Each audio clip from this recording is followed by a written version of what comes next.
As we take a break from remodeling the Spartan and landscaping and all our other craziness, we are wondering, what boat should we buy?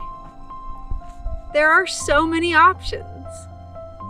There are currently 67,229 boats on Yacht World. There is the Dorius 90-meter, $1.7 billion mega power yacht. To the cheap Royal Huisman dubious mega sloop for a mere $49 million. Oh, and the sloop has a hot tub, which we obviously need. Down to the tiny one-person little kayaks. First, we eliminated all the powerboats. We know for sure that we want a sailboat. There's only 12,296 of them to sift through to find our boat. Next is, where do you buy a boat? There's boats for sale all over the world, but with our limited sailing knowledge, we figured that being in Greece or Europe and sailing back to the US is kind of dumb. Same thing with Australia. So we figured that in the Caribbean or Florida is our best bet. So we jumped back on Yacht World and started sifting through the regions of North America. The likelihood of us finding a captain to help us sail a craft back to Florida is pretty high in the Caribbean. From there, once we do get the craft back to Florida, we can start spoking out, and as our skill level increases and our knowledge gets better, we can take bigger and bigger voyages out from our home base. This way we can learn the skills to eventually sail around the world. So what should be our next question? You know, if we sell our property, we sell all of our possessions, everything we own, probably like a lot of you, we're still bound by price. We estimate that after we sell our property, liquidate all our things, and pay off our current debt, we will be able to afford a boat in the $200,000 range, give or take some. We know this seems like a lot of money, but you think about buying a house or an apartment, it's not that much at all. As a reference, for a new F-150, it is $60K, and an RV can cost upwards of $140K. And they don't even float. Plus, really difficult to drive from the Bahamas. Hi. Oh, my folks drove it up here from the Bahamas. You're kidding. It must be the Bahamas or islands. Okay, the important thing here. This is also not equating the $30,000 to $40,000 we want as a nest egg to make sure that we can buy what our little boat will need, like sheets, lines, or maybe, that new Serving winch Melinda?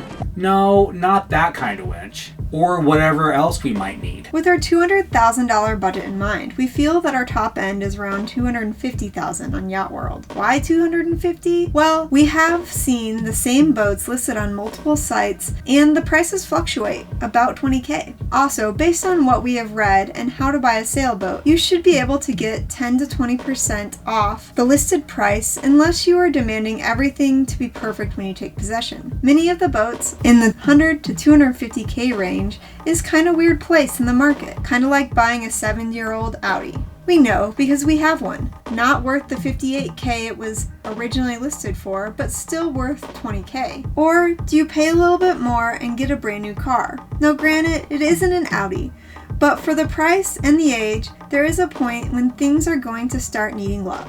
We don't mind giving love to a boat and fixing and upgrading. But like we said before, we are not excited about starting our sailing experience sitting on the hard doing major repairs. As a race car mechanic, having owned my own shop, and we race and drive a vintage rally race car, there is a life expectancy to any vehicle before things need to be replaced, upgraded, and overhauled. Because of this, we feel that boats older than 20 years are out. Now, granted, there are exceptions to the rule. We don't want to buy a boat and have it sitting on the hard and us have to do major repairs. We don't want a project. We've had so many projects in our life. We want a sailing craft. Kurt and I have been doing high-end remodels for the last 8 years. Well, we used to do high-end remodels as a living. And guess what? We're kinda over it. After doing the remodel on the Spartan, building our shop, landscaping a property, all trying to get ready to sell it, we are done. We don't want a boat that we have to rebuild. We really don't want any more projects. Grading a few things, repairing a few things, replacing a few things are all okay, but anything that is considered a major repair is out. What size of boat should we get?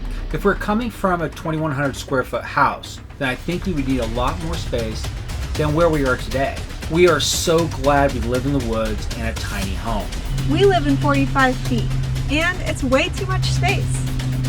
But we feel that anything under 28 feet will not meet our expectations. With a boat under 28 feet, I really think the alley will push me overboard into shark-infested waters. I'm not saying I didn't deserve it. As we narrow down the scope of the boats we're looking for, we'd really love to hear your opinions. You know, opinions are just that. We're probably still gonna do what we want anyways, but we still want to hear what you think. On the next video, we're gonna keep narrowing down our choices so we can share with you all our thoughts of what we want. As we look at things in the forest, we can't help but wonder, what is our boat gonna look like?